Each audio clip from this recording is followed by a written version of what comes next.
नमस्कार, स्वागत है आप सबका दिन भर की तमाम बड़ी और अहम खबरों के साथ मैं हूं कवीम सचान। शुरुआत हेडलाइन से। नोटबंदी के खिलाफ 13 दलों के 200 सांसदों का संसद परिसर में धरना, जेपीसी से जांच की मांग। 28 नवंबर को देश भर में आक्रोश दिवस के जरिए करेंगे विरोध।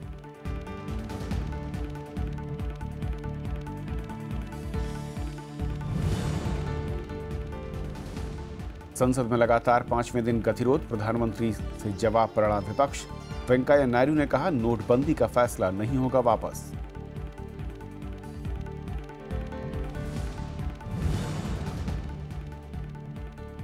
निचली अदालतों में सुनवाई रोकने से सुप्रीम कोर्ट का इनकार, कहा लोगों को राहत से नहीं किया जा सकता वंचित। जेटली का बयान, लक्ष्मण रेखा पार कर रही है न्यायपालिका।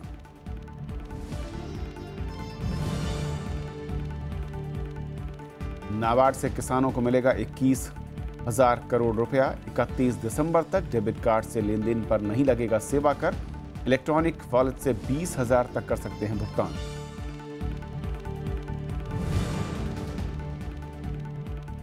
सीमा पर भारतीय सेना की जवाबी कार्रवाई, पाकिस्तान के 3 सैनिक और 10 नागरिकों के मारे जाने का दावा। राजौरी में बीएसएफ के 2 जवान घायल। और आइए देखते हैं आज की पहली खबर।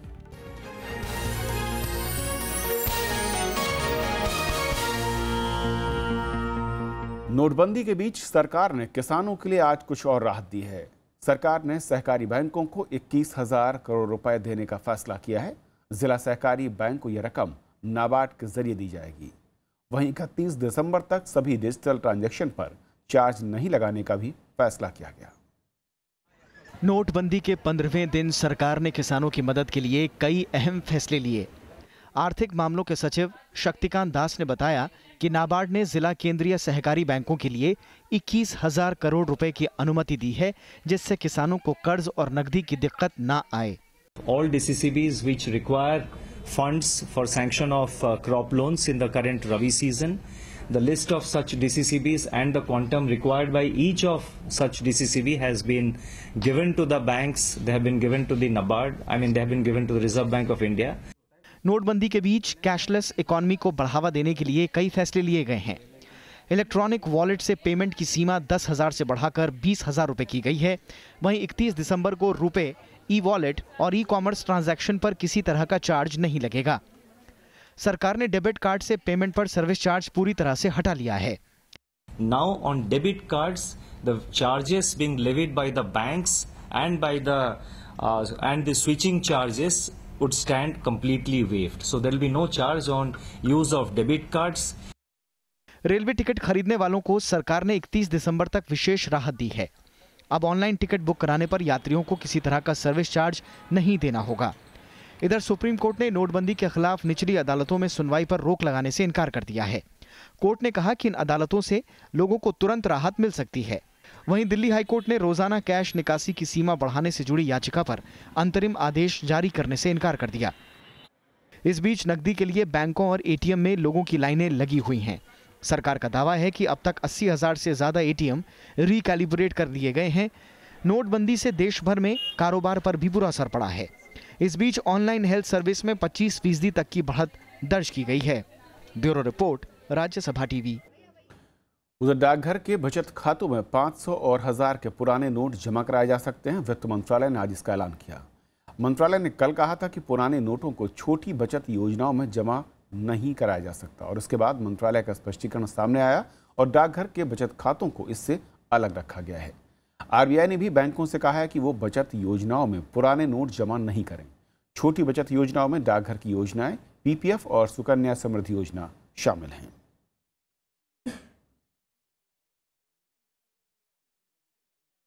तो संसद में लगातार गतिरोध जारी है और सरकार की ओर से आज कुछ और रियायतों का ऐलान हुआ है। इस पर और बातचीत करने के लिए हमारे साथ बीजेपी के सांसद राजेंद्र अग्रवाल जी हैं। राजेंद्र जी, स्वागत है आपका। राजेंद्र, सबसे पहले तो मैं संसद के बारे में समझना चाहूँगा, क्योंकि संसद चलाने की पहली प्राथमिकता या जिम्मेदारी मैं कहूँ वो सत्ता पक्ष की है, क्योंकि उसे अपना जो बिजनेस है उसको पूरा करना है। कई अहम बिल भी हैं। कैसे आप इसे आगे ले जाएंगे, क्योंकि फिलहाल शुरुआत बहुत खराब दिख रही है। नहीं, हम पहले दिन से तैयार हैं। और आप देखिए, मैं राजस्थान टीवी पर बैठा हुआ हूँ। राज्यसभा में पहले दिन बाकायदा बहस हुई। ये वास्तव में कांग्रेस को जवाब देना चाहिए कि दूसरे दिन क्या हो गया, व्हाट हैपेंड। और आज भी मैं, क्योंकि लोकसभा तो जरा जल्दी स्थगित हो गई थी, मैं राज्यसभा की कार्रवाई देख रहा था। जो डिप्टी चेयरमैन थे उन्होंने नाम बुलाया नरेश अग्रवाल जी का कि आप बहस शुरू करिए, बोलिए आप। उन्होंने नहीं बोला और सबसे वेल में चले गए। यानी बहस के लिए हमेशा तैयार हैं। लेकिन ये लगता है कि विपक्ष जो भी उसने स्टैंड लिया है, जो पहले दिन के स्टैंड से अलग है। पहले दिन बहस शुरू हो गई थी, बिल्कुल आपको पता ही है, पूरे दिन अच्छी बहस हुई राज्यसभा के अंदर। तो मुझे लगता है कि स्टैंड में कुछ गलत है और वो देश के मूड को भी ठीक से पढ़ नहीं पा रहे हैं। I am sorry to say that. और देखिए, जनता तो फैसला करेगी। जनता ये बिल्कुल प्रमाणित हो चुका है कि सारे प्रोवोकेशन के बावजूद, और वो प्रोवोकेशन सब तरफ से, राजनीतिक दलों की तरफ से भी है और मैं न्यायपालिका की तरफ से भी है, जिसको आज अरुण जेटली जी ने जिसका उल्लेख किया है। बहुत अच्छा रिमार्क नहीं, पैरा रिमार्क भी, मैं उस पर ज़्यादा टिप्पणी नहीं करना चाहता। इतने प्रोवोकेशन के बावजूद भी जनता ने इस निर्णय को सराहा है। कठिनाइयों के बावजूद उसने कोई ऐसी वाइल्ड प्रतिक्रिया जनता की तरफ से नहीं आई है जो ये बात सिद्ध करती है कि जनता इस निर्णय के साथ है। लेकिन जो दल है, या फिर मैं कोर्ट की अगर जिसका आपने जिक्र किया, मैं उसको भी अगर चाहूँ कि कहना कि उनकी एक ही बात है, वो कह रहे हैं कि आपने एक कदम तो उठाया लेकिन सहूलियत वो नहीं मिल रही जो मिलनी चाहिए थी। 15 दिन हो चुके, उसमें सुझाव दें, वो उसके बाद उसमें सुझाव दें क्या क्या और होना चाहिए।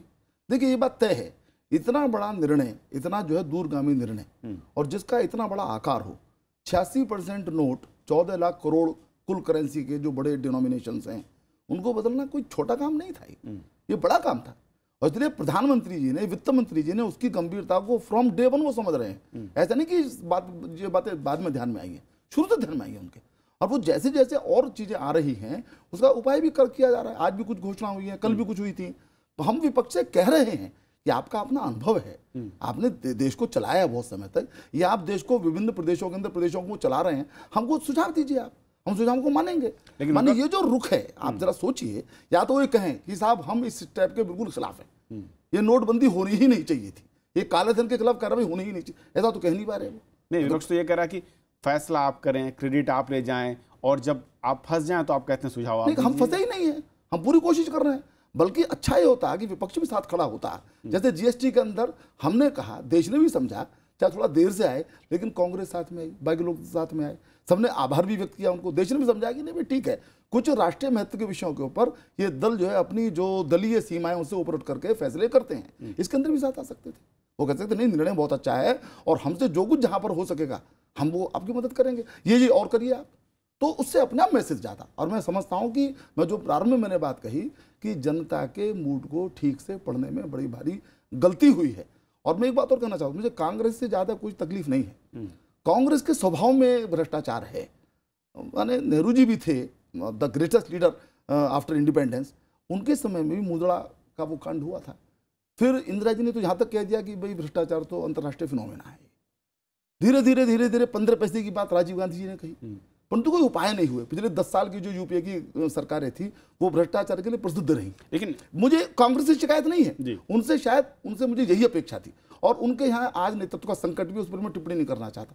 पर मुझे वास्तव में टीएमसी से, लेफ्ट से, इसमें लगता है इनको हो गया है इनको। नहीं, टीएमसी का तर्क ये है कि जिस राज्य में बैंकिंग सेक्टर महज 33% जनता के लिए हो, यानी कि 33% उसका कवरेज हो, और वहां पे अगर आप उसको बंद कर दें, बंद करना इसलिए क्योंकि नोटों की जो सप्लाई है, जो करेंसी है वहां पर उस तरह की नहीं है, तो फिर उस राज्य का क्या होगा? उपाय बताइए ना, उपाय बताइए। तो उपाय तो तब बताते जब आप पहले डिस्कस करते। डिस्कस हो नहीं सकता था, गोपनीयता की समस्या थी, डिस्कस हो नहीं सकता था। तो इसकी तैयारी तो केंद्र सरकार को करनी है, सरकार ने, और इसलिए उसको पता है कि इसमें इतना समय लगेगा ही लगेगा।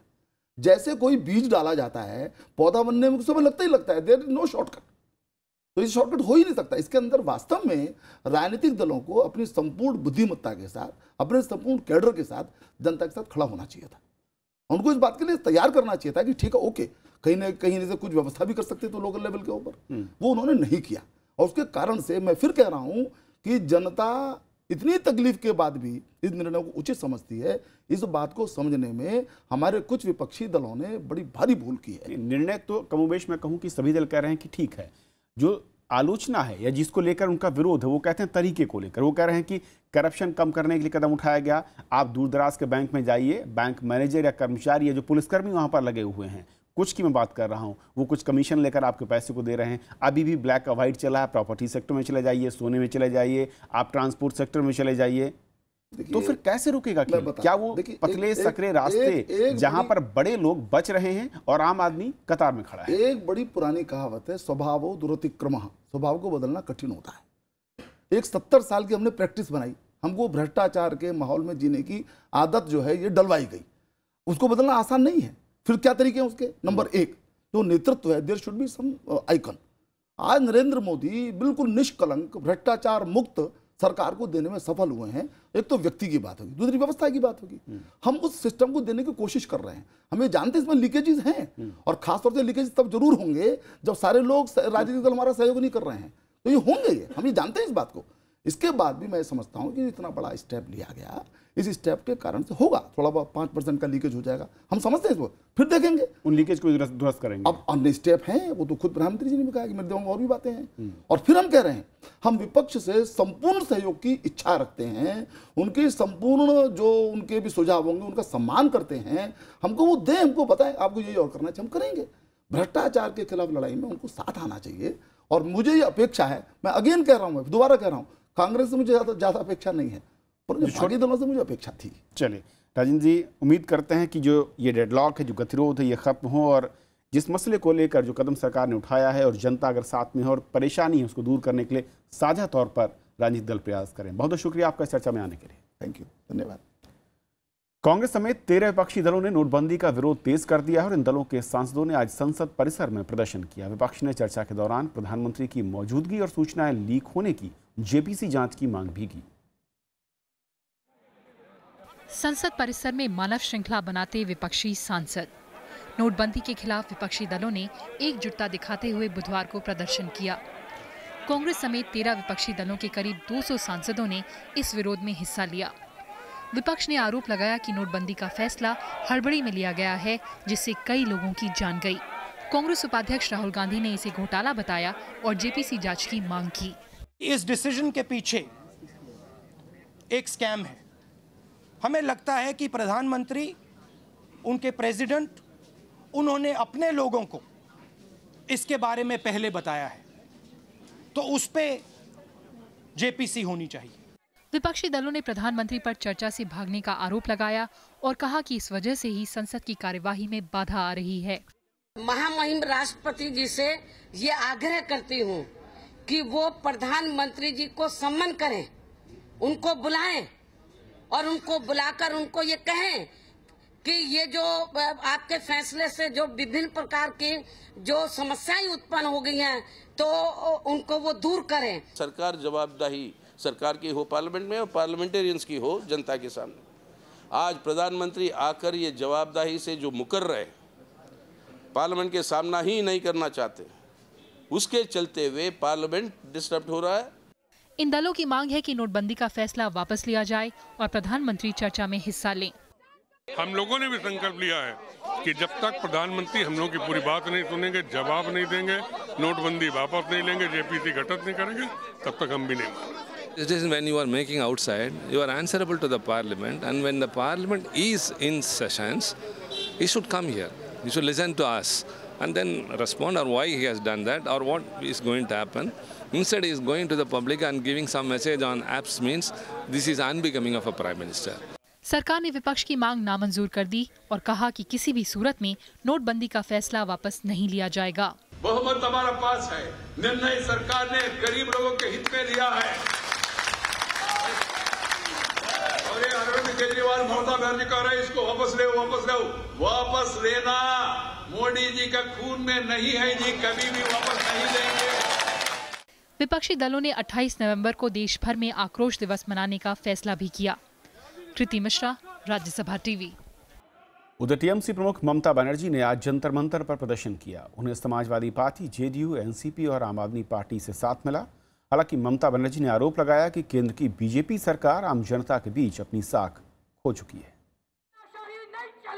नोटबंदी के खिलाफ तृणमूल कांग्रेस ने बुधवार को जंतर मंतर पर प्रदर्शन कर राजनीतिक ताकत दिखाई।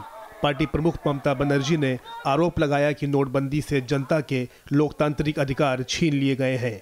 उन्होंने चेतावनी दी कि चुनाव में जनता बीजेपी को सबक सिखाएगी। अच्छे दिन के लिए पहले वोट लिया, उसका बाद जनता को नोट लूट लिया, उसका बाद जनता को नोट लूट लिया, फिर वोट आ रहा है, मोदी जी जा रहा है। अभी से देश का आवाज है, अभी से देश का आवाज है। चैलेंज कर रहे हैं आपको, कोई नहीं देगा, बीजेपी पार्टी का सपोर्टर भी नहीं देगा। टीएमसी के साथ समाजवादी पार्टी, जेडीयू, एनसीपी और आम आदमी पार्टी के नेता भी प्रदर्शन में शामिल हुए। इन दलों ने नोटबंदी की वैधता पर सवाल उठाते हुए फैसला वापस लेने की मांग की। जो मेहनत की कमाई लोगों की बैंक में बंद है, किस कानून से उसको आप पैसा नहीं दे रहे हो? आपके पास नोट नहीं है, तैयारी नहीं है, सारा का सारा रिजर्व बैंक हाथ खड़े करके बैठ खड़ा हुआ है। जो मजदूर हैं, जो किसान हैं, आप ये लड़ाई, ये धरना के रूप में अब जो सामने आई है, ये लड़ाई उस वक्त तक जारी होगी जब तक कि इस लड़ाई में एक गरीब अपना अधिकार नहीं पा लेगा। टीएमसी ने पश्चिम बंगाल के कई जिलों में भी रैलियां निकाली और फैसले का विरोध किया। नोटबंदी का मामला अभी तक आर्थिक और सामाजिक चश्मे से देखा जा रहा था, लेकिन पश्चिम बंगाल की मुख्यमंत्री ममता बनर्जी के जंतर मंतर पर हुंकार के बाद इसने पूरी तरह से राजनीतिक रूप ले लिया है। कैमरामैन प्रशांता के साथ मोहम्मद फातेह टीपू, राज्यसभा टीवी, दिल्ली। उधर संसद में नोटबंदी के मसले पर गतिरोध कायम है। राज्यसभा में लगातार 5वें दिन विपक्ष ने प्रधानमंत्री से जवाब की मांग की। हालांकि सरकार ने विरोधी दलों पर बहस से पीछे हटने के आरोप लगाए। राज्यसभा में 5वें दिन भी नोटबंदी को लेकर गतिरोध जारी रहा। एकजुट विपक्ष ने सरकार पर लगातार दबाव बनाने की कोशिश की। विपक्ष ने इस मुद्दे पर एकजुटता दिखाते हुए चर्चा के दौरान प्रधानमंत्री नरेंद्र मोदी की मौजूदगी की मांग की। साथ ही नोटबंदी की वजह से कथित तौर पर मारे गए लोगों के परिजनों को मुआवजे की भी मांग की। आप कहते हैं देश के लिए ये देश के लिए ये खड़े हैं, इनकी उनके लिए कंपनसेशन क्यों नहीं दे रहे? हम आपका संरक्षण चाहते हैं, आप प्रधानमंत्री जी को बुलाएं, वो हमारी बात को सुने और जो लोगों के सामने समस्याएं उत्पन्न हो रही हैं उसका जवाब दें। नियमों में ऐसा नियम नहीं ऐसा नहीं है, मैं क्या करूं? लेकिन जब प्रधानमंत्री सामूहिक जिम्मेदारी को हटाते हुए किसी मंत्री को कॉन्फिडेंस में न ले, यहाँ की फाइनेंस मिनिस्टर को भी ऐसा निर्णय लेने में कॉन्फिडेंस में न ले, तब इस चेयर की जिम्मेदारी होती है कि सदन का रेजुलेशन करके वो प्राइम मिनिस्टर को कॉल करे या किसी मिनिस्टर को कॉल करे। आप सदन की राय ले लीजिए। One day was over. But the Prime Minister did not come. Thursday is the day of the Prime Minister. Thursday is the day of the Prime Minister in Rajya Sabha. What is Arun Sharma your point of order? मुख्य विपक्षी party Congress ने भी नोटबंदी के फैसले की संवैधानिक वैधता पर सवाल उठाया। It's a violation of law. They cannot even in case of a financial emergency, the government has neither the authority nor the power to deny people access to their money. सत्ता पक्ष ने विपक्ष पर सदन की कार्यवाही में बाधा डालने का आरोप लगाया। सदन जो है वो सुचारू रूप से चले और सदन जो है वो चर्चा के लिए, डिबेट के लिए, डिस्कशन के लिए। अगर हम डिबेट डिस्कशन से भाग रहे हैं तो उसका मैसेज ये जा रहा है देश में कि हम डिबेट नहीं चाहते, इस पे डिस्कशन नहीं चाहते। उपसभापति पीजे कुरियन ने सांसदों से नोटबंदी पर चर्चा जारी रखने की अपील की। बावजूद इसके सदन की कार्यवाही बाधित रही। Please start the discussion. I am ready to start the discussion. You can say all these points then. इस दौरान सदन में सत्ता और विपक्ष के बीच तीखी नोकझोंक भी हुई। विपक्षी दलों ने वेल में आकर प्रधानमंत्री की सदन में मौजूदगी की मांग की, जिसकी वजह से सदन की कार्यवाही में बाधा आई। गतिरोध की वजह से सदन की कार्यवाही कई बार बाधित हुई। आखिरकार सदन की कार्यवाही गुरुवार सुबह 11 बजे तक के लिए स्थगित कर दी गई। विशाल दहिया और पंचानन मिश्रा के साथ कृति मिश्रा, राज्यसभा टीवी। मुलायम सिंह यादव ने नोटबंदी के फैसले को लेकर प्रधानमंत्री नरेंद्र मोदी की आलोचना की है। उत्तर प्रदेश के गाजीपुर में समाजवादी पार्टी की रैली में उन्होंने नोटबंदी को किसानों और व्यापारियों के खिलाफ बताया। समाजवादी पार्टी के अध्यक्ष मुलायम सिंह यादव ने बुधवार को गाजीपुर में पहली रैली की। रैली में मुलायम सिंह ने नोटबंदी के फैसले को किसान और छोटे कारोबारियों को तबाह करने वाला बताया। उन्होंने कहा कि प्रधानमंत्री ने यह फैसला जल्दबाजी में किया है। प्रधानमंत्री जी घमंड में पूर्ण हो, और घमंड जब किसी को होता है तो घमंडी का से नीचा होता है, ये सिद्धांत है। सभी जानते हैं। जैसे आज हम उनको सावधान करना चाहते हैं कि जो आपने नीतियां बनाई हैं उन नीतियों में सबको बना करके। मुलायम सिंह यादव ने पार्टी कार्यकर्ताओं को एकता का संदेश देते हुए गलतफहमी पैदा करने वालों को आगाह भी किया। कानाफूसी करके पार्टी को कमजोर करना चाहते हैं वो जल्दी से उजागर हो जाएंगे। अनुशासन में रह करके जहाँ गलतियां हो रही हों उन गलतियों को दिखाई दे रहा हो मेरे स्तर पर या और किसी स्तर पर बताना चाहिए। मुलायम सिंह ने केंद्र सरकार पर सीमा पर जारी तनाव को दूर करने में नाकाम रहने का भी आरोप लगाया। Bureau report, Rajya Sabha TV. केंद्रीय वित्त मंत्री अरुण जेटली ने एक बार फिर कहा है कि न्यायपालिका कई बार अपनी लक्ष्मण रेखा पार करके विधायिका के अधिकारों का अतिक्रमण कर रही है। ये बात उन्होंने आज संसद भवन परिसर में आयोजित एक कार्यक्रम के दौरान कही। जेटली ने यह भी कहा कि जजों की नियुक्ति के मामले में सरकार ने जो सोचा था वैसा नहीं हो रहा। वित्त मंत्री अरुण जेटली ने एक बार फिर अदालतों की अति सक्रियता पर चिंता जाहिर की है। भारतीय संविधान पर संसद भवन परिसर में बुधवार को हुई कार्यशाला में उन्होंने नए सांसदों को सरकार से लेकर लोकतंत्र के सभी स्तंभों और कार्यप्रणाली की बारीक जानकारी दी। इस दौरान उन्होंने कहा कि हाल के दशकों में अदालतों में विधायिका के क्षेत्र में अतिक्रमण के मामले बढ़े हैं। Power of judicial review is with the judicial institution.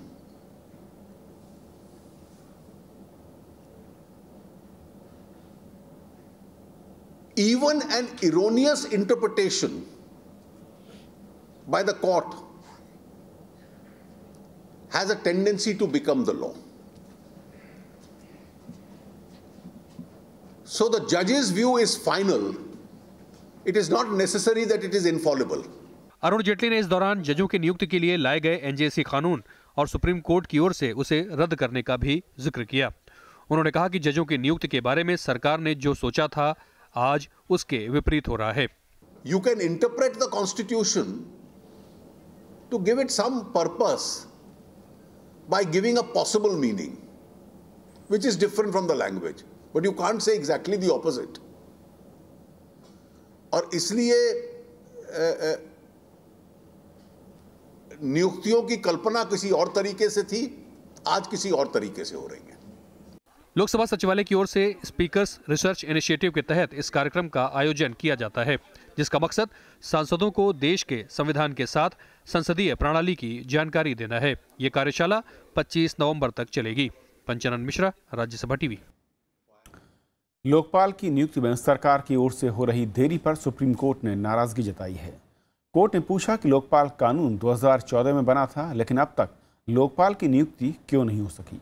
वहीं सरकार की दलील थी कि कानून में लोकपाल की चयन कमेटी में विपक्ष का नेता होना जरूरी है, लेकिन अभी संसद में कोई विपक्ष का नेता नहीं है और लोकपाल एक्ट में संशोधन का बिल संसद में लंबित है, जिसके जरिए सबसे बड़ी विपक्षी पार्टी के नेता को चयन कमेटी का सदस्य बनाया जा सके। कोर्ट ने कहा कि सरकार को इसको लेकर कोई समय सीमा तय करनी चाहिए। अब इस मामले की अगली सुनवाई 7 दिसंबर को होगी। जीएसटी काउंसिल की 25 नवंबर को होने वाली बैठक स्थगित कर दी गई है। अब यह बैठक 2 और 3 दिसंबर को होगी। कई राज्यों ने मॉडल जीएसटी और मुआवजा कानून में बदलाव के लिए सुझाव दिए हैं। इस पर गौर करने के लिए शुक्रवार की बैठक को स्थगित कर दिया गया। हालांकि जीएसटी से जुड़े 3 विधेयक सीजीएसटी, आईजीएसटी और मुआवजा कानून के मसौदे को अंतिम रूप देने के लिए 25 नवंबर को केंद्र और राज्यों के अधिकारियों की समिति बैठक करेगी। बाद में सभी पक्षों की राय जानने के लिए इन विधेयकों को सार्वजनिक किया जाएगा। केंद्र सरकार ने 16 नवंबर को इन विधेयकों के मसौदे को राज्यों के पास भेजा था।